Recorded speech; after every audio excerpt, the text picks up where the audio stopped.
ভাবেন শান্তিনিকেতনে এসে কোথায় স্টে করবেন, গ্রামের একদম প্রপার ফিল নিতে চান, মাটির বাড়ি টাইপ অফ থাকতে চান, তাহলে আসুন দেখিয়ে দিচ্ছি। আমরা স্টে করেছিলাম আরো আকাশ বলে একটা resort cum homestay kind of. এটা হচ্ছে মেন গেট। তার থেকে ঢুকে এসে ফার্স্টে যেটা আপনারা দেখতে পাবেন সেটা হচ্ছে এটা হচ্ছে আমাদের ডাইনিং স্পেস। আমি যদিও ওটা আমার ব্লগে দেখিয়েছি কেমন, বাট স্টিল আরেকবার দেখিয়ে দিচ্ছি।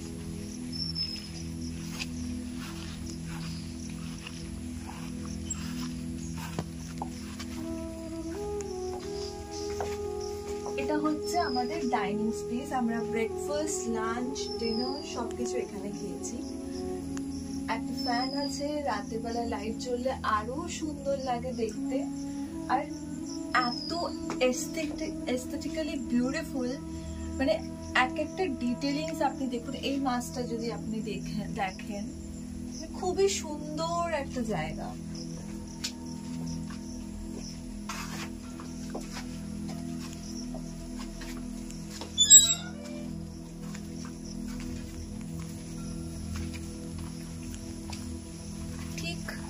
ডাইনিং হলের পেছনে আপনার ওয়াশ বেসিন আছে, এখানে আপনি হ্যান্ড ওয়াশ করে খেতে পারেন, আবার খাওয়া হয়ে গেলে হ্যান্ড ওয়াশ করে নেবেন।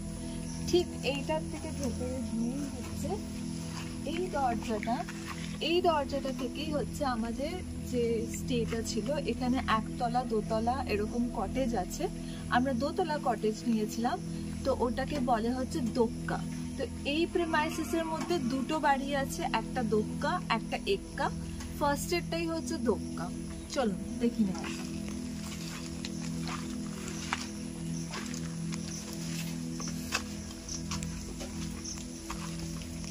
এই যে দোক্কা বাড়িটা আপনারা দেখতে পাচ্ছেন, এটাই হচ্ছিল আমাদের কটেজ। বাইরে থেকে এত সুন্দর দেখতে লাগছে, ভেতরটা কিন্তু আরো সুন্দর। আসুন।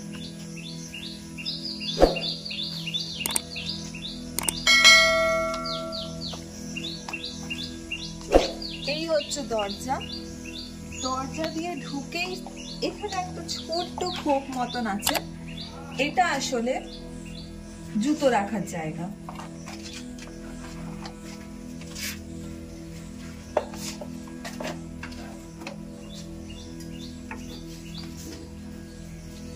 পুরোটাই কিন্তু মাটির বাড়ি।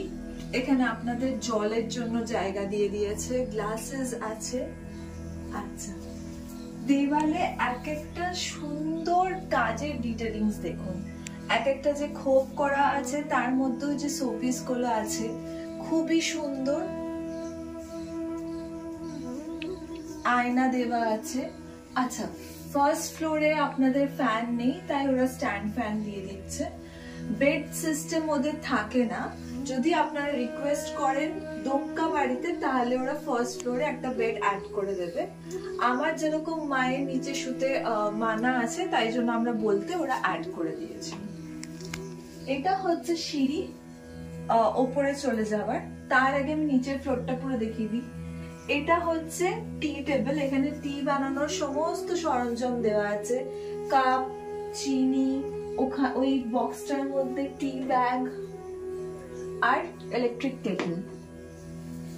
কিছু হ্যাঙ্গারসও প্রোভাইড করা আছে ইন এনি কেস যদি আমাদের জামা কাপড় ঝোলাতে লাগে। আর এই শেলফটা দেখুন, এখানে এত সুন্দর হ্যান্ডিক্রাফটের জিনিস দিয়ে সাজানো আছে। আর সব থেকে সুন্দর যে জিনিসটা আমার লেগেছে সেটা হচ্ছে এটা, এই পেইন্টিংটা। এখান থেকে আমরা যদি হেঁটে এইদিকে আসি, তাহলে এখানে একটা শেলফ বানানো আছে। এখানে একটা ট্রাঙ্ক রাখা আছে, যে ট্রাঙ্কে আছে মশারি, র‍্যাক এইসব রাখা আছে। এগুলো যদি ইনকেস আমাদের লাগে। এদিকে একটা দরজা আছে, এটা বাইরে যাওয়ার, যেটা আমরা ইউজ করিনি। কামিং টু দ্য পার্ট, এটা হচ্ছে আমাদের বাথরুম।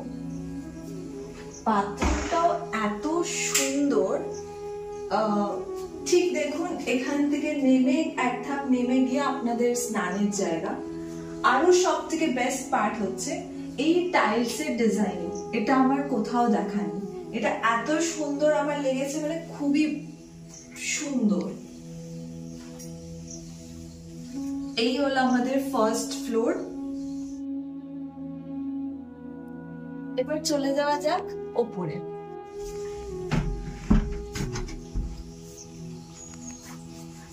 আসো,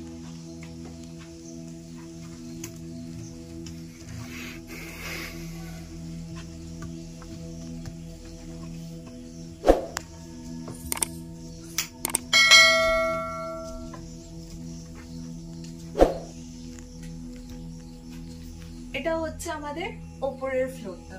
এখানে সিলিং ফ্যান আছে। আপনারা চালটা পুরোটাই দেখতে পাচ্ছেন ঘরের তৈরি। ফ্লোরিংটা পুরোটাই হচ্ছে উডেন ফ্লোর। এখানে একটাই বেড আছে, দুজনের অ্যাকোমোডেশনের মতো, আর এই জানলাগুলো আছে।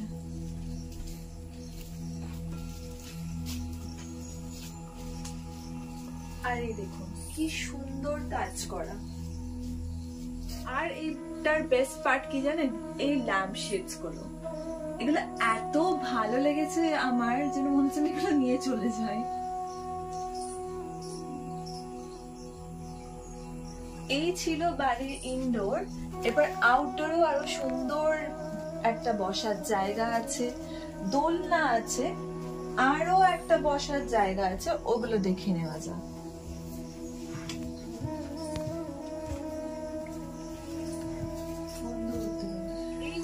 পেছনের জায়গাটা যেখানে আমরা বসতে পারি। আজকে প্রচন্ড বৃষ্টি পড়ছে, তাই পুরো ভিজে গেছে, এখানে বসা যাবে না।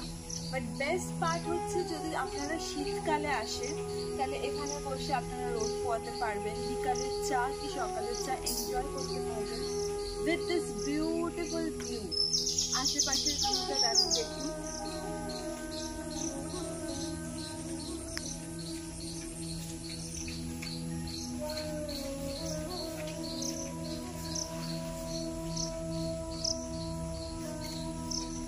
বৃষ্টি পড়ছে বলতে না বলতেই রোদ বেরিয়ে গেছে। এটা হচ্ছে একটা সুন্দর দোলনা, যেটা আমি এখন বসে দেখাতে পারবো না কারণ খুবই বৃষ্টিতে ভিজে গেছে। আর ওই দিকেও একটা সিটিং এরিয়া আছে, ওখানেও আপনারা বসে সকালের চা বা বিকালের চা এনজয় করতে পারেন।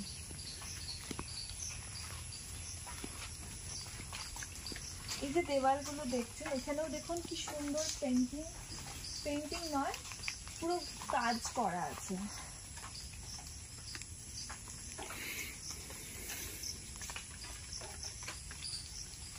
যদি ফুল প্রকৃতির ফিলিং নিয়ে, প্রকৃতিকে এনজয় করতে করতে একটা মাটির বাড়ি, একটা গ্রামের পরিবেশে থাকতে চান, তাহলে অবশ্যই এই হোমস্টেতে আপনারা থাকতে পারেন। এই ছিল আমাদের হোম ট্যুর বা স্টে ট্যুর যেটাকে বলবো। বাস এটাই আজকের জন্য এতটাই। See you in the next one. Bye.